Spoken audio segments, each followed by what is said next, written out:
Representative Adams of North Carolina is recognized. Thank you, Mr. Chairman, and thank the witnesses for being here today. Reading and math are the foundations, and they open every other door. If a child can't read by third grade, their chances of graduating on time plummet. If they can't master basic math, their pathway into today's workforce narrows.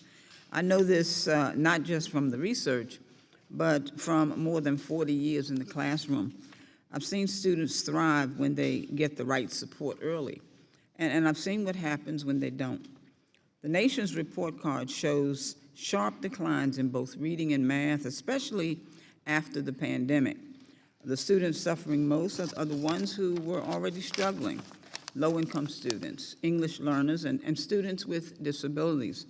And what makes this worse is that we know what works: teacher training, early intervention, high-quality curriculum, and strong public schools.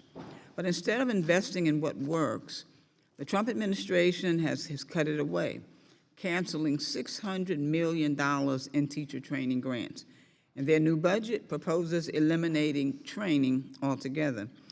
You know, you can't reclaim reading and math while cutting teachers off at the knees. Teachers are not the problem. Teachers are the solution, but they need tools. They need training and the support to do their jobs. Dr. Wingfield, welcome, and thank you for your testimony. I grew up in Newark. I'm very familiar with Rutgers State University. I graduated from high school there at West Side. But first, as a former college professor myself, I know that teachers are the heart of student success, but I also know that they can't do it alone. So can you tell us why teacher training is so integral to helping students learn to read and to do math? And what impact will eliminating federal teacher training funds have on classrooms and students? Absolutely, thank you. The same way learning to read doesn't come by osmosis, neither does learning to teach children how to read. It's a process, it's very structured. Again, I think we all agree that the science of reading is a very valid practice, but it requires that you learn it. Again, talking about language variations, us as the leaders or educators in those spaces also have language variations. And so our goal is to teach young people how to match sounds with letters so that they could potentially decode words on pieces of paper, but we need explicit training to be able to do that. So talking about literacy as a priority and then turning around and cutting the funding that supports it undermines that effort altogether, because teachers need that explicit training in the same ways that students need that explicit instruction in order for it to be successful. Thank you. It's kind of hypocritical too, I think. A bit. But thank you, and let me turn to another point. The administration says that it wants to prioritize evidence-based literacy through discretionary funds.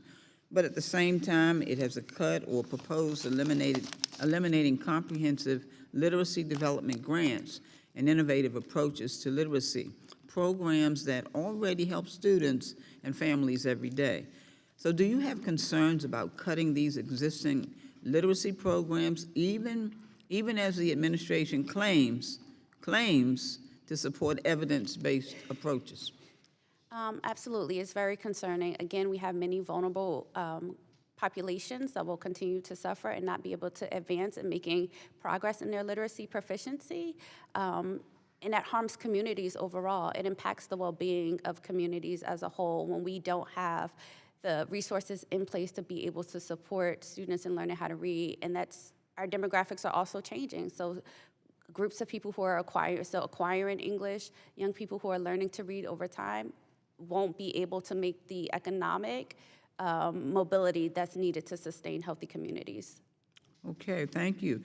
We also know that the gaps are widest for students who were already behind. Mm-hmm. So, Dr. Winfield, how can the federal government best support schools in closing these literacy and math gaps so that children in poverty, English learners, and students with disabilities don't continue to fall further behind?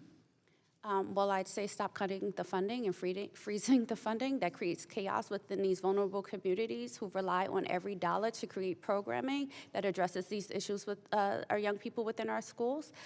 It's also really important for IES to be able to maintain its capacity, again, because a lot of the research that comes out of IES informs the practices that are happening within the schools. And we also use that data to have targeted programming for students at need.